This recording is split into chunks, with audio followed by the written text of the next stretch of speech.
Hi readers, welcome to Books Connect Us from Penguin Random House. This is a podcast about staying connected with each other and the stories and authors who inspire us. Lindsey Daly is a middle school social studies teacher and the author of Would You Rather, which is a book that allows children to confront philosophical questions such as, would you rather kiss a fish swimming in a radioactive pond or roll down a hill hugging a porcupine? On today's very special episode, our producer Pat Stango talks to Lindsey about how she created the book, and together they play through some of the most intriguing Would You Rather scenarios. This one gets very weird. Enjoy. Hello, everybody. I'm Pat Stango, the director of video at Penguin Random House, and today we're joined by Lindsey Daly, the author of Would You Rather. Lindsey, thanks so much for coming on to Books Connect Us. Thank you so much for having me.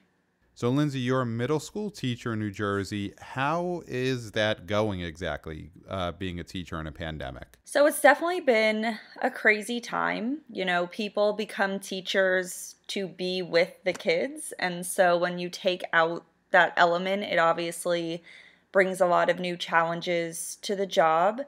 But I've been teaching middle school now. I just completed my 7th year teaching 6th, 7th, and 8th grade social studies.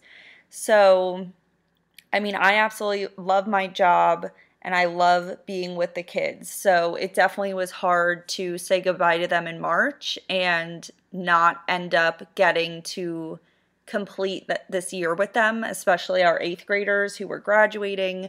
So it's definitely been tough, but I think teachers are so adaptable, and flexible that it was almost seamless, at least in my school, the way that we just went right into distance learning and we made it work. It wasn't ideal, but we did the best that we could and try to keep in touch with our kids as much as possible. And so it hasn't been great. And now we're talking about trying to reopen, which a lot of teachers have a lot of anxiety about just because of how complicated that's going to be in the middle of a pandemic. But as I said, I mean, teachers always rise to the occasion. And we're used to things changing all the time and being flexible. So I'm confident that, we'll be able to do whatever's best for the kids. So the book you wrote is called Would You Rather. So could you tell us about it? And, would you classify this as sort of a game book? Yeah, so it's a game. It's meant to be played as a game, but people can use the questions however they want, really. So something that we do at my school, we have this time of day called class meeting. It's like homeroom, but it's more focused on social emotional learning. And we do fun bonding activities and sometimes we play games.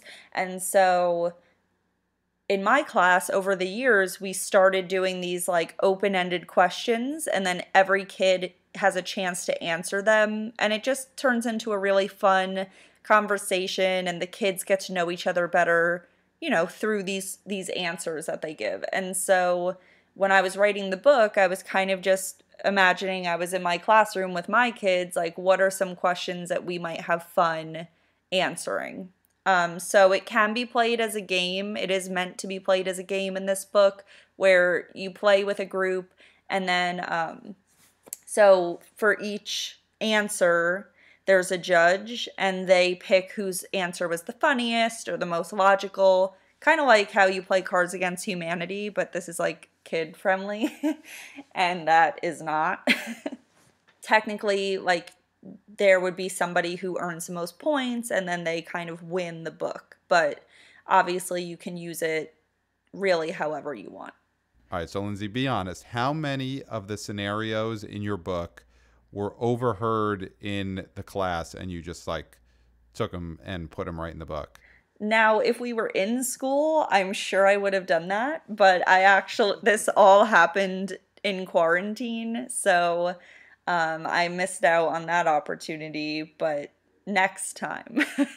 I mean, just from spending so much time with them, every single day, pretty much, of my life now, my adult life. I know that kids have so many, well, first of all, kids are hilarious. Like, middle schoolers are so funny, and that's, as someone who loves humor, that's like one of the reasons I love middle school so much, is because they really are funny. And so I wanted a bunch of different questions so that all different types of kids who have different interests could find some that they answer really well or really funny or in a way that's really logical. So while there are some that are funnier, there are other questions that are more just like logic based, because kids are all so different and they're all so smart in their own ways, because there's so many ways to be smart.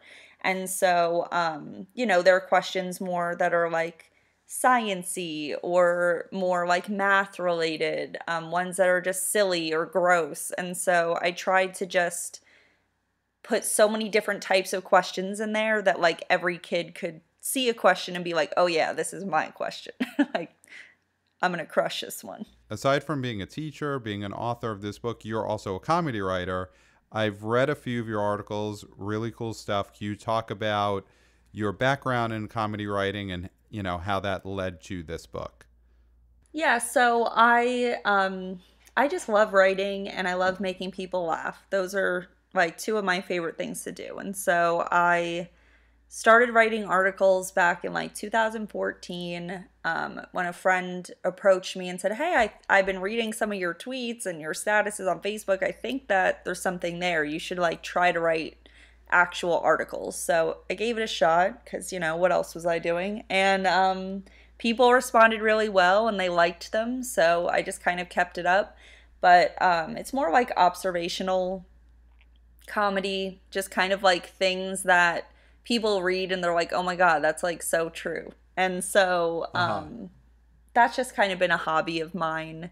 And I kept at it for 6 years, and then, it finally kind of culminated in this opportunity to write a book. So I think it shows so you can't give up on things like that. You have to keep putting yourself out there, and then finally, something's going to catch on. So then how did it catch on? You have the hobby as a sort of a comedy writer, essayist online. You obviously have your job as a middle school teacher. And then how did that lead towards the Would You Rather book? So in 2019, like early 2019, I basically, from all the years of sharing my articles and having people respond positively, it really like gave me the confidence to continue to kind of put myself out there online. And so I decided to make an Instagram page that would be for teachers, just to kind of vent and laugh. I mean, because if you don't have a sense of humor, I don't know how you survive being a teacher. As many wonderful things that come with being a teacher that there are so many frustrations, and teachers, for whatever reason, have kind of been almost like a punching bag for some people, and I'll never get why, but so I just started making these like silly memes about teaching, and I made this account and I started posting them. And over time, that caught on. I have a pretty decent following now. I have almost 50,000 followers. And so through that, Penguin Random House, they came up with this idea for this book based on data they had collected of like what people might want to read, what people might want for their kids. And so they were kind of searching for an author for this book. So through the Instagram account, they found me and messaged me like, hey, we want to write this book. We think you might be good. We think you might be the person to write it. Can we give you a call? And I'm like, yes. I'm free right now. Call me. So after a few conversations, they decided that I was the person for the job, and then I just started writing the book. It happened really fast, but it definitely, I think that a lot of people think when you put yourself out there online, if it's not like a viral hit immediately, that you're not successful, that it's not going to happen for you.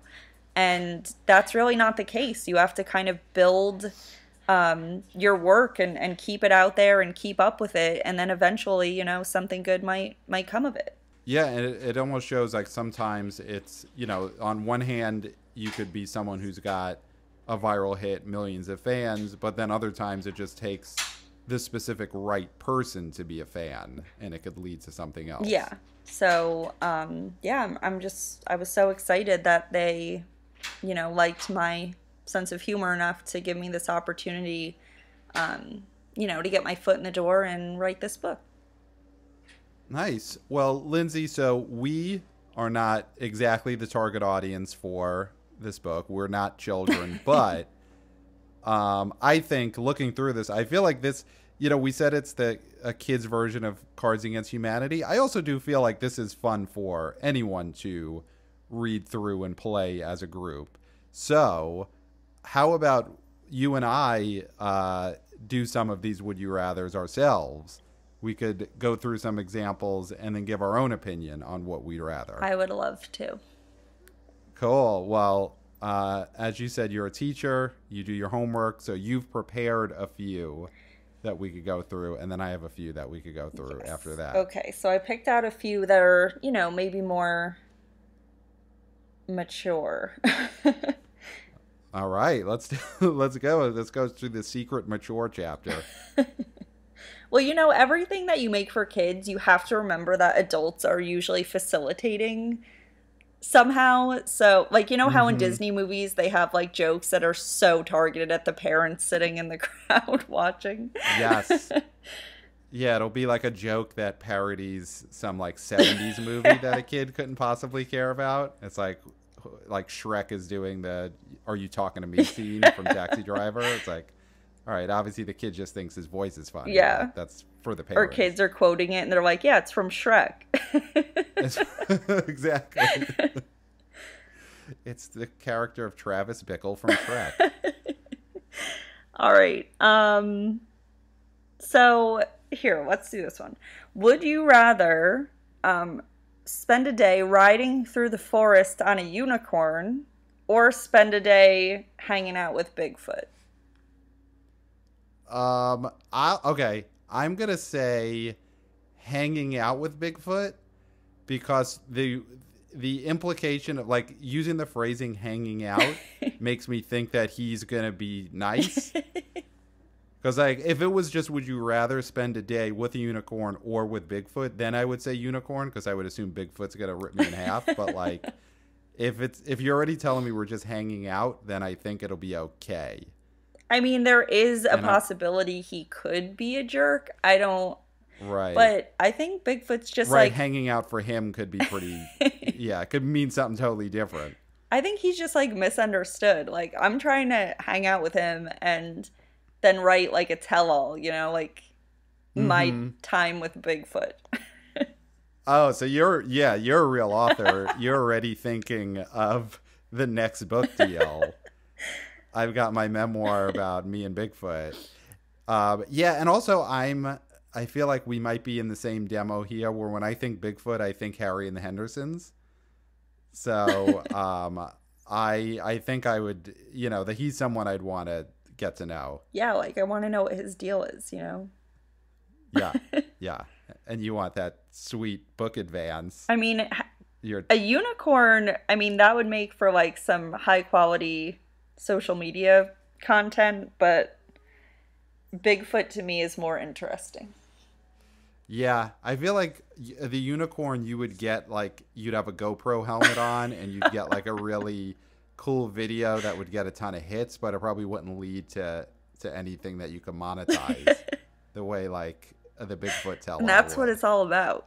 Yep. Monetize. All right, so we're both in agreement. We want to hang out with Bigfoot. Yes. All right. Would you rather walk a mile on a slippery sheet of ice or through thick mud? Oh man, those are both. Yeah, this is a true kids would you rather, because I feel like whenever we played this as a kid, it was always two horrible possibilities. Like when kids would present it, it would be like, would you rather I punch you in the shoulder or like kick you in the shin? I mean, I do have many of those as well, that both options are like equally horrifying. So walking on ice or walking through the mud, I think I would go, I'm a neat freak, so I would go with the ice. Because even though the ice like falling would hurt more, I think I would just be grossed out by getting so much mud on me. Yeah. No, I feel that. I also just What about you? I just think about like the physical shape that I'm in, and trekking through mud is exhausting. Like I don't know that my legs could deal with that. So like on ice you'd obviously have to be careful and like go slow. But I also like spent my whole childhood like roller skating and falling. So I'm pretty accustomed to that at this point. So I think the mud just, that would really do me in. Yeah, I think, and on ice too, I think at some point I would just like be on my butt and I would slide the whole way. Oh, that's a good idea. Like I wouldn't even try and stand up. I would just lay down, slide, and just take my time. Yeah, that's a good point. Yeah. So ice is a good, lazy persons. We haven't exercised much during quarantine. We could travel on our butt. I don't love the cold, but I do think it'd be more doable for me. All right. Would you rather have your laugh replaced by the sound of an air horn or a wailing siren? So every time you laugh, that's the noise that comes out. Wait, so a wailing siren, okay, is like I got you, like an ambulance siren. And then the air horn, that noise that's now in the back of like every rap song for some random reason. I think air horn just makes more sense for laughing, because it's like you hear air horns at sporting events, or like when like a crowd will try and like make extra noise, so that kind of seems like the same context of laughing. Where like an ambulance siren, so when you laugh is just so, to me that's so out of context in that situation. I think either one would make people not want to be around you. Yeah, you would get kicked out of if comedy shows still existed. You would get kicked out of a comedy club pretty quick with either of those. And you just be like, but I love it. I'm enjoying the show so much. You're so good. But then like no one can hear the jokes. Right.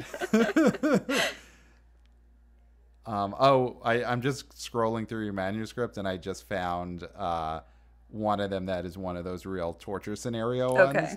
You have, would you rather run 10 miles with an ingrown toenail or walk barefoot for 20 miles on gravel roads? Oh, God. There's some real like Saw movie scenarios in here.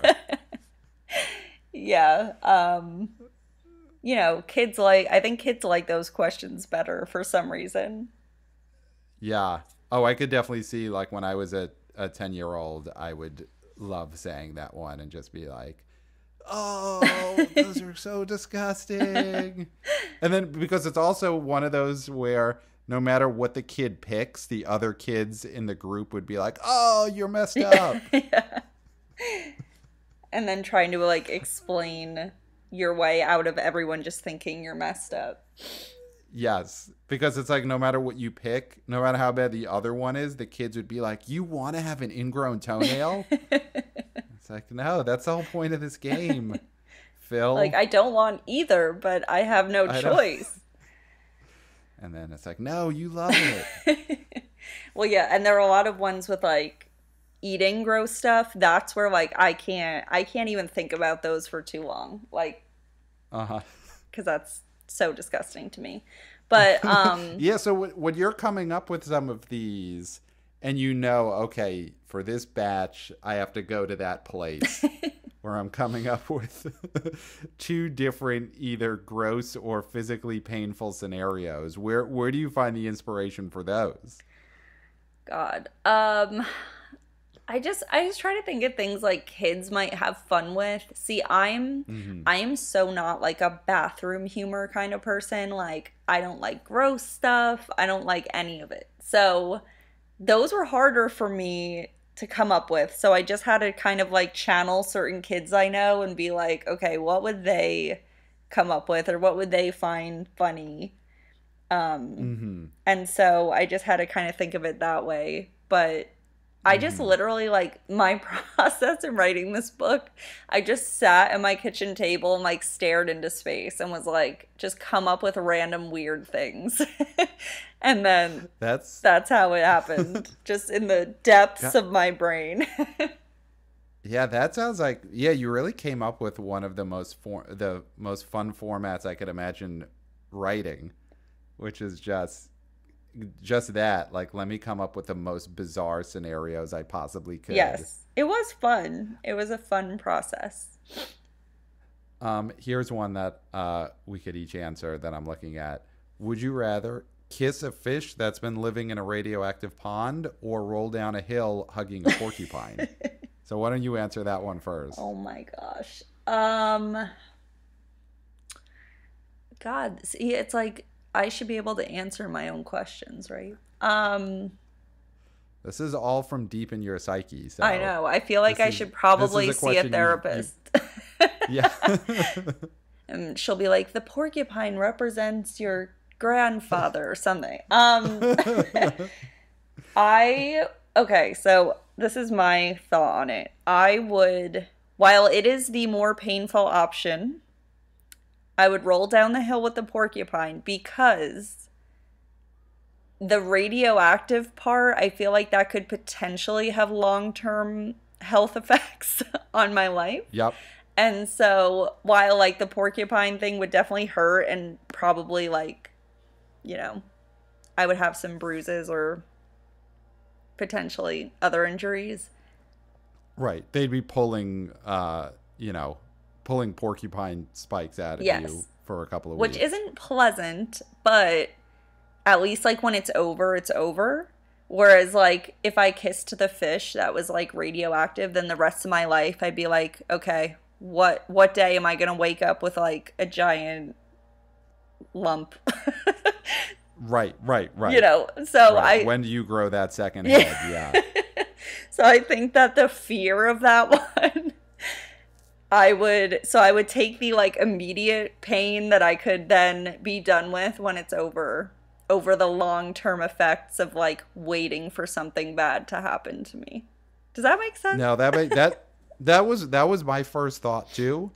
The one thing that might make me lean towards kissing the radioactive fish is the benefit the side effect could be good. Oh, okay. Possibly. You know, if you think of it in the context of like most superhero origin stories, you know, it could be that you grow that like second head, but it also could be that you start flying. Yes. So it's more of that one's like really a glass half empty or half full. Yeah.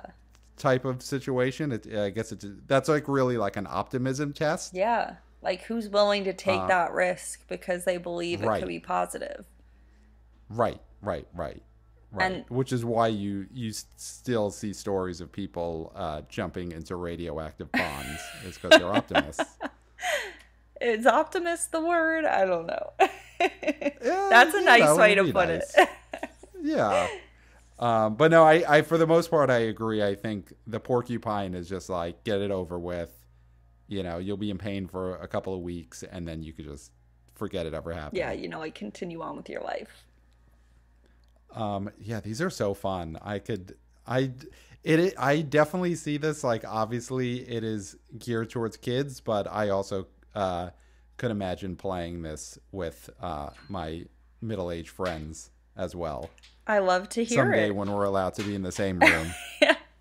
Or it's a good. This is I guess nowadays everything has to also be thought of in terms of, can it work over Zoom? Yeah. And this is definitely a fun, virtual It's Zoom game to friendly. play. I think It's Zoom friendly. I really think, and not just because I wrote it, obviously I'm biased, but I mean, in quarantine, I'm sure parents are like really trying to figure out something to do with their kids, and they've probably now at this point, talked about everything they could possibly talk about with them. So it's kind of like a book of, hey, here's 168 topics of conversation you could have with your kids at the dinner table, in the car. It works for teachers because we're always looking for like writing prompts and things to do with the kids that they might find fun. So I do think like obviously, none of us want to be in this position with COVID and everything, but this could be something in quarantine that, families could have fun doing. Yeah, definitely. Yeah, this is it's definitely a great way to fill the time, but also it's for everyone to be creative while they do it. Yeah, and that's the big goal of the book. It's like, I just want kids, I mean, now with all the technology, and I know I sound like, an old person, like shaking my fist like, that damn technology, but they don't have to think as much. Like when we were kids, remember we had to like make up games to play, otherwise we were just bored. Kids don't really know how to be bored anymore. Like they just like, they're on Instagram, they're on TikTok, or they're playing Fortnite or other games that tell them like, hey, these are the rules of the games and this is how you do it. And whereas like when we were young, we had great imaginations because like I just had two Barbie dolls and had to make up a whole story between them. Which was usually based on the soap operas my mom was watching. But that's neither here nor there. So it's just like, I just want them to think. I want them to take a minute to be like, and not be like, well, I don't know. Like I want them to really think about it. And you can go on a whole tangent on some of these. Like the way you just turned the fish question into like potentially turning into a superhero. Like that's... Yeah. Well, I'm a very smart child. I can tell. You're a smart boy. But, like that's what I want. I want kids to be like, I can take this and really think about it and be creative and funny. And I don't want kids to lose their imagination because of just the way the world kind of has gone in terms of what kids do for fun, if that makes sense. Right. No, that makes total sense. Why don't let's do one more scenario together. Okay. Would you rather have a photographic memory or psychic abilities? Oh man. God, they both sound cool but also like scary in different ways. Like I don't know if I want a photographic memory of everything. Yeah, I know, right? Something to try to forget. Yeah, I guess psychic abilities, even though that could be the most terrifying thing. Yeah. God, do I want to see 4 months from now? But I think the curiosity of the psychic abilities is hard to pass up, even if you're looking ahead and it's terrifying. So I'd go psychic abilities. Nice choice. What about you? Gosh. See, it's hard because... See, when I think about having psychic abilities, I'm more so... I kind of like the idea of maybe like helping people like through them. That's a good idea. Like for instance, like how those psychic mediums, which if you believe in them or not, like some of them are pretty convincing and the things they tell people really like heal them and make them feel better. So like I like that idea of being able to help people, but then it's like, what's the point of life if you know what's gonna happen? I like that's scary to me because then like that changes your life forever, right? To know the future. You'd have to be very diligent about using it in a certain way where it's like, all right, I'm only going to use this to to solve mysteries with other people. I'm not going to look ahead to see how I die. Yeah. I think that's the big one is you really have to just force yourself to not look at that. But imagine the temptation. You would do it. You would do it 10 minutes in. And you would maybe solve one mystery, and then you would immediately be like, all right, show me how I die. And then, I mean, like, also, I could see, like, what the winning lottery numbers are. I mean, how am I not going to do that? Yeah. So that one's tough. Yeah, exactly. And then, I mean, having a photographic memory would be helpful for me as a teacher because I, like, teaching content to middle school, I do have to do a lot of studying and, like, reading up on things because obviously I don't just naturally know everything that's occurred in the history of the world, which my students do expect me to know, which is always funny. They ask me questions. I'm like, I don't know. I wasn't there. So it does take a lot of reading and like studying. So actually that could probably really help me. I wonder, I feel like from a kid's point of view, I think they would all go with psychic. Because I think a kid would be like, yeah, the photographic memory would help me on a test, but, you know, let's be honest, that's not my number one priority. Yes. And then also in terms of like memory, kids would be like, I barely have any history in my life. I don't need to remember. Like, if you're a 10-year-old kid now, your whole history is probably already documented on a phone anyway. That is so true. So, like, for us, we would be like, oh, yeah, I want to remember this incident with a friend or something, but a kid would be like, yeah, it's on TikTok. When they want to remember something, they just scroll a couple years back on their Instagram. Right. Yeah, Instagram is a child's photographic memory. Oh, you know what? Let's do one more. If you have one more. These are so fun. I love that you are living for them. Would you rather... Okay, we'll do this one. For a week, be the size of an ant or the size of a giraffe, but you're still you, so you wouldn't turn into an ant. Just it would be you, ant size. Right. The size of an ant or the size of a giraffe. I mean, I think I would go giraffe because ant would be so dangerous. Like, I don't think I could survive the week. Like, just think of how we act towards these poor ants. I know. When we see them. And I don't want to be in their position. Whereas, like, I look at a giraffe, and giraffes usually are able to survive a week pretty okay. At least, like, amongst humans. Humans are, like, as far as I know, pretty good to giraffes. Yes. The thing about being a giraffe is if I was a giraffe-sized me, I would definitely have to explain it at some point. Like, I don't think I'd be able to go incognito. Show up to work with a 10-foot long neck. If I was an ant and I just, like, stayed in a room. I would just go giraffe because the ant thing would be so scary. I wouldn't be able to get through the week. Okay. That's a good explanation. Yeah, that's a pure fear-based answer. What would you do? That's the difference between adults playing and kids playing. Yeah. Everything's based on like our fear and anxiety. Yeah. Yeah, all of our answers are tied into our mortality. And a kid is just like, what would be crazy? Yeah, it's a darker game as an adult. Yeah.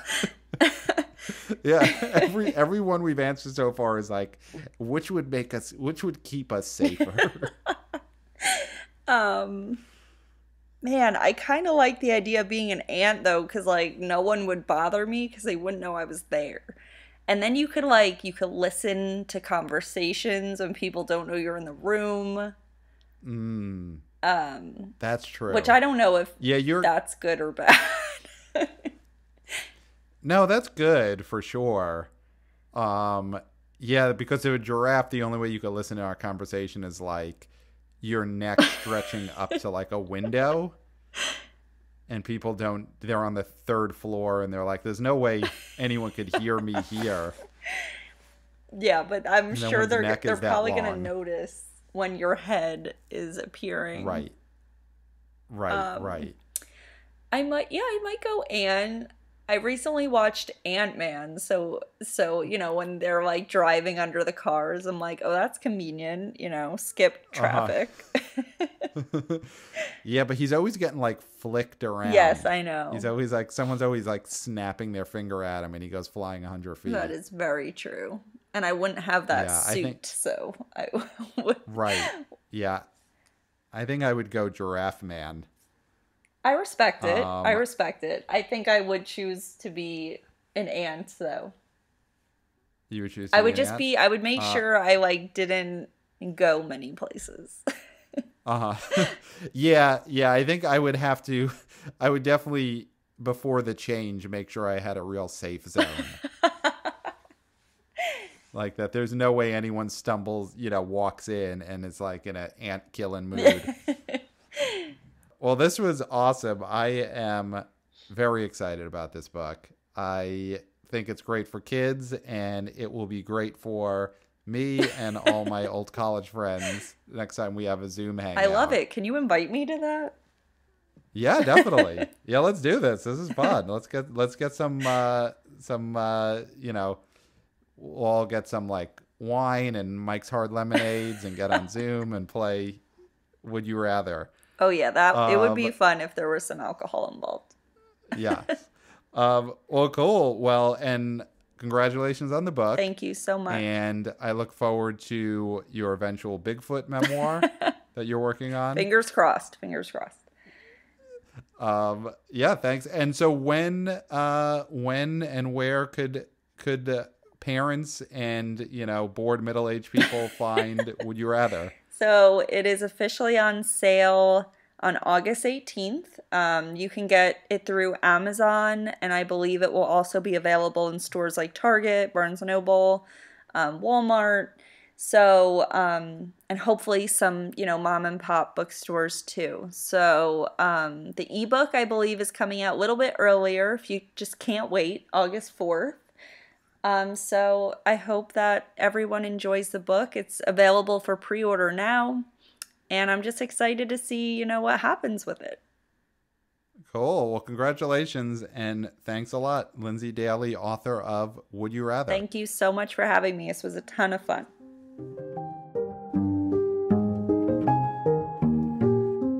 Thank you for listening to Books Connect Us. For more great book recommendations and information about your favorite authors, feel free to follow Penguin Random House on social media or visit penguinrandomhouse.com. And if you've enjoyed what you've heard, go ahead and leave us a review on Apple Podcasts, as it helps more listeners to find our show. This podcast is produced by Pat Stango and edited by Clayton Gumbert. I've been Erin Leaf, and until next time, this has been Books Connect Us.